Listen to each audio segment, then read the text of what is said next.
There you are. Oh, wait, I'm hearing a person. Yeah. Yes, it's Stephanie Trudeau. Oh, hey, you made it! Yay! I can't get you on my I can't get you on my computer because I don't have a passcode. I was only sent the link and no passcode. It shouldn't. You shouldn't need one, but I didn't think so either. But it won't come up.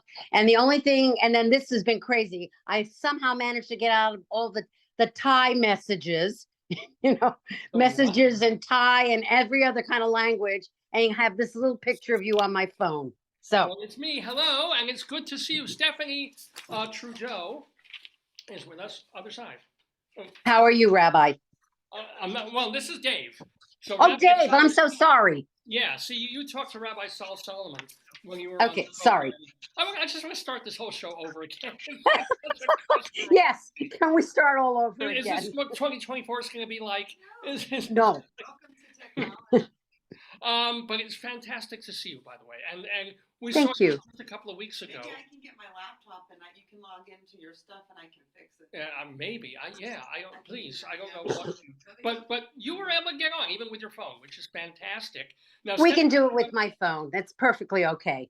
She is in an off-Broadway show called Becoming Chavela, which is playing right now. It's playing now through January 7th at Theater for the New City. And I think correct.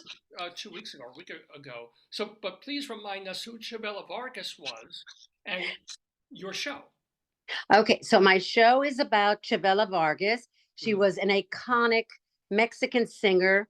Iconic because she sang music that originally only men sang, but she had one of the great ranchera songwriters became her mentor, kind of took her under his wing, let her sing with him, started writing songs for her, and she basically trailblazed and made it possible for herself and other women to eventually sing ranchera and even mariachi. Women didn't sing mariachi until the mid-1950s. So Chavela was quite a trailblazer, quite an iconic person. She was great friends with Frida Kahlo and Diego Rivera, lived with Frida Kahlo and Diego Rivera for a year.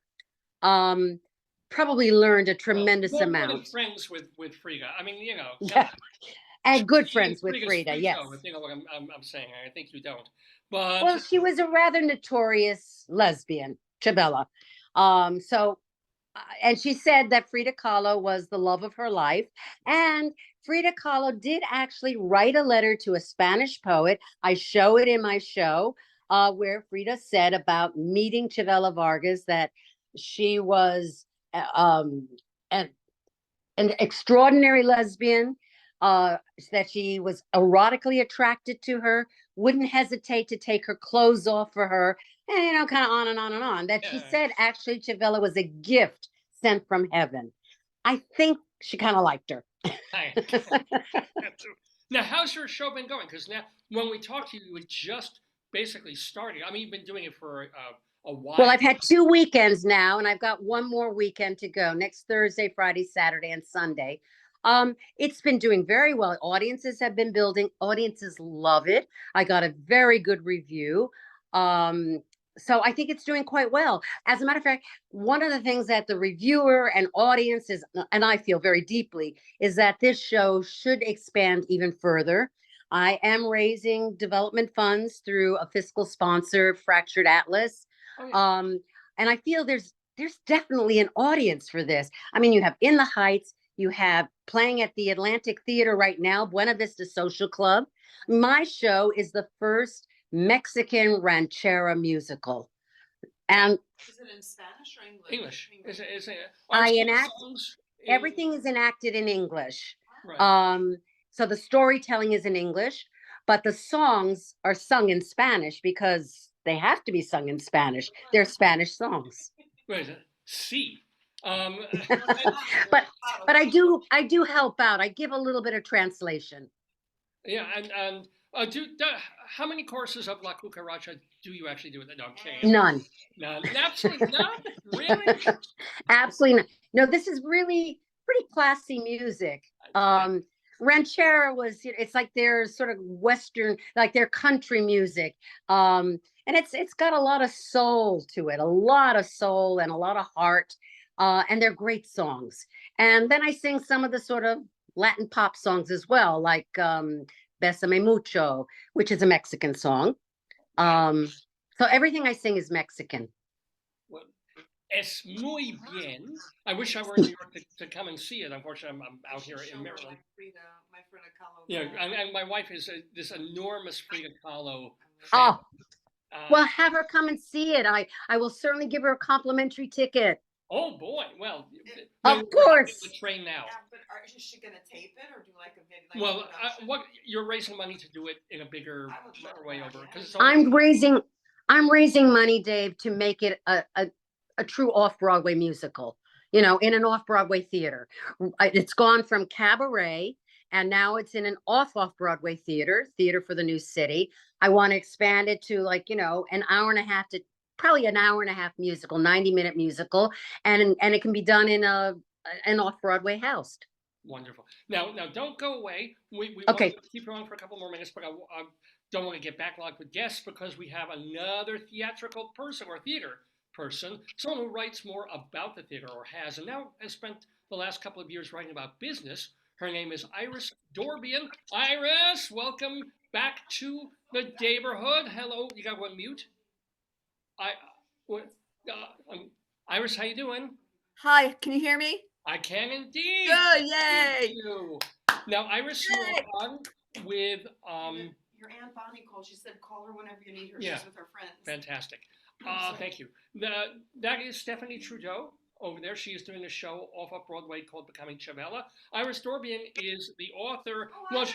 Iris, she's written a book about producers. I think you should say that as Iris. That's right. Yeah. El show de Iris Dorbian, as opposed to Chacon, and her new book.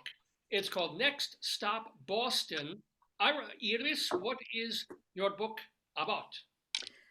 It is a coming-of-age story set against the backdrop of a North American rock and roll tour pre-COVID. And it is very, very, very loosely inspired by the Fellini film La Strada. Oh. My yeah. favorite Fellini film. Oh my God. Wow. It's pretty great. Pick this up. Please, no, show the book again. I want to get the title. Next Stop Boston. Next Stop Boston. Beautiful. Yes, but there are a couple of twists, you know, and I do update it, and there are a couple of things which happen in that film which cannot happen in this post Me Too era. So, you know, so I had a lot of fun writing it. And were you watching La Strada again and just got the idea for it, or did it? No. What germinated it? Yeah. Well, actually, oh God, about like years and years ago when I was a struggling actress, there was an off-Broadway theater company that I used to work with, and sometimes they would call me in, you know, to have me read scripts, you know, and they would just decide. And one time they called me in one summer day, and I read this script with someone else, and it was basically about this waif who's following a musician. And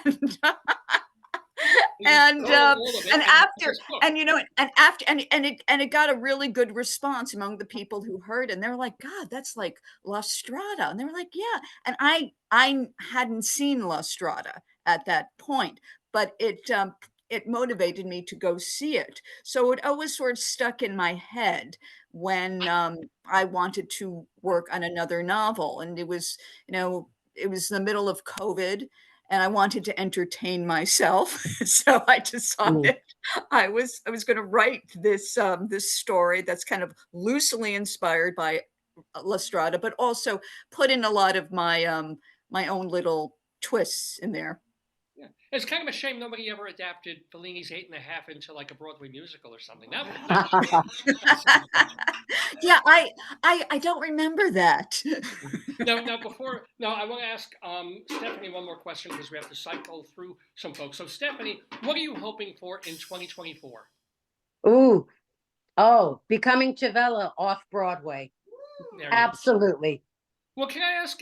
None of my business, but if you're trying to raise money through Fractured Atlas, what kind of how much does it really cost to put Becoming Chavela into an equity contract like a Just 200 seat. tell her do it in pesos, so it sounds much more Right. I'm not quite sure. Oh.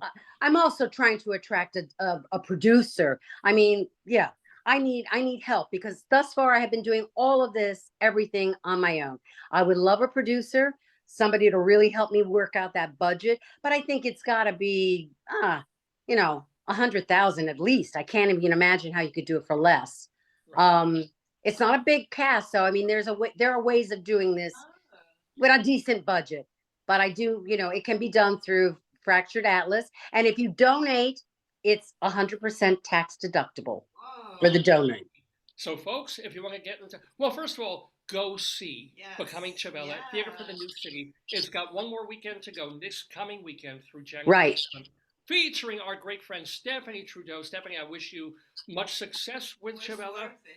As Rabbi Suerte and as Rabbi Saul would say, Nachas. Yes, Naka Suerte. So, Stephanie, I'm going to let you go so I can cycle in someone else. But most Perfect. healthy New Year and congratulations on the show. Thank you so much. Happy New Year to you as well. You too. Good night.